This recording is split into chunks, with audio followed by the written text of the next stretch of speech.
I'm Greg Horowitt. I'm a co-founder and a director with Global Connect.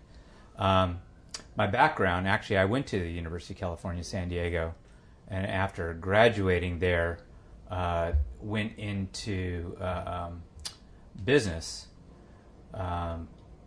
and stayed. It was a more traditional business. Stayed there for many years until one of my mentors had funded a business in the Silicon Valley that I ran, and then that gave me the opportunity after exiting that company to become an entrepreneur in residence for a venture firm. And then I came back to San Diego and working with the Connect program, which was a local business acceleration program to help entrepreneurs gain access to resources and talent and expertise that they otherwise would not have had. And I was fascinated with this program because we didn't have anything like that in Silicon Valley that I was aware of. And over the next couple of years working with them, we began developing this idea of Global Connect, which was other regions were finding increasingly the model that San Diego went through and the transformation that San Diego went through interesting enough, and a potential model that they wanted to explore.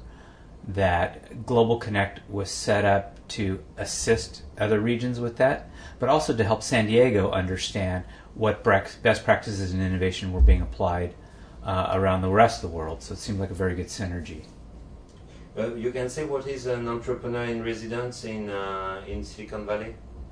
Well, in Silicon Valley, an entrepreneur in residence is someone, it's normally an entrepreneur who has worked for a portfolio company of a venture firm. So I would invest in your firm, and you would make us both a lot of money, but we wouldn't want to lose you. And so what we would want is for you to then start your next company that we could invest in. And so we would give you a desk or an office inside of our firm, and what we would like you to do is look for the next company that would get you excited, which would hopefully get us excited. And it would just be a way for us to continue the partnership of working together. You are a key thought leader in the field of innovation systems. Could you please give us an overview of the theory of innovation? How did it start? What are its philosophical underpinnings, and how did it evolve? So I don't think innovation is something that kind of starts and stops, and I guess innovation evolves differently. But kind of our view on innovation is that it's to start with what it's not. To us, innovation is not necessarily invention and creation. That's the first step of the process, but it's not what really creates innovation. In particularly our markets, we take a fairly hard line on what innovation is, and we say that when these inventions and ideas get then translated into products, goods, services, new business models, organizational models, and behavior that then get applied to the market to solve either a social or economic disadvantage, and then you can measure that advantage, that's when we say there's an innovation that occurred. So someone's willing to write a check for a new product or service, or you can measure a social or environmental impact from it.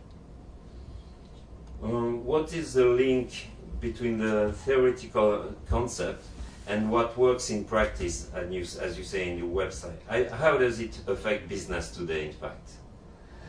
Well, there's obviously a lot of talk about innovation, about entrepreneurship, about collaboration, about knowledge economy. But what we find, particularly with entrepreneurship and innovation, it's a body contact sport. You have to get out and do it. And what's interesting is people look at places like the Silicon Valley or Boston, or perhaps San Diego as these models of inspiration. And it's not that there's smart people everywhere in the world. Invention and creation and smart people are geographically agnostic. What's fundamentally different about places like the Silicon Valley and Boston is the way people interact, the way they engage, the way they share knowledge. If you go to the Valley, people talk all the time, or Boston, they get together often. Same particularly with San Diego. The Connect model offers people a place to get together and exchange ideas, but people from different backgrounds. So you have students talking to CEOs, and you've got venture capitalists talking to scientists. And many other cultures, knowledge flows in very kind of discrete paths. But in places like the Valley, knowledge flows everywhere. What is the link between the research and what you call innovation, in fact? Research is the core of the ideas. It's where so many of the great ideas come from. The reason research, particularly the basic research and then the applied research, are so important is because within the research enterprise, it's a place to experiment and fail and try new things. And by definition, innovation requires the experimentation. And it's very often what doesn't work that becomes the best lesson or the most valuable lesson.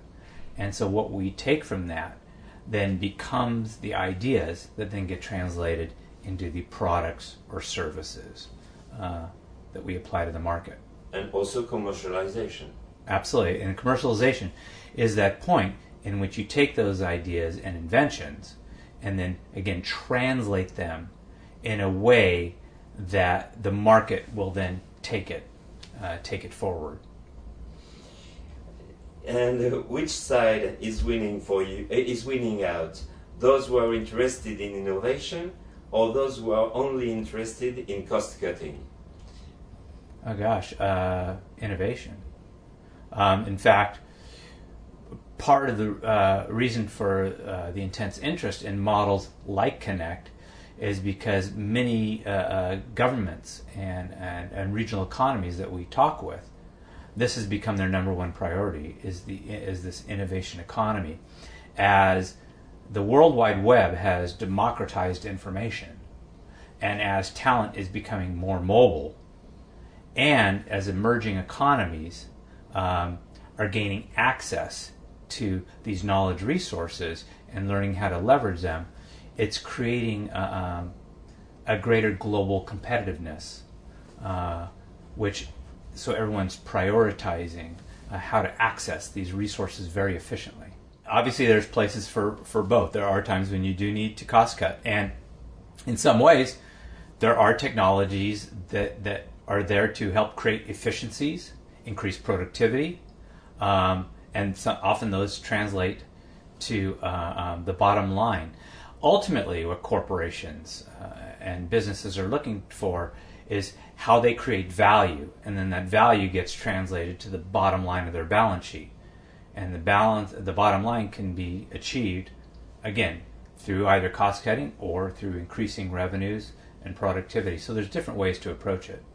So it's not a contradiction between the two?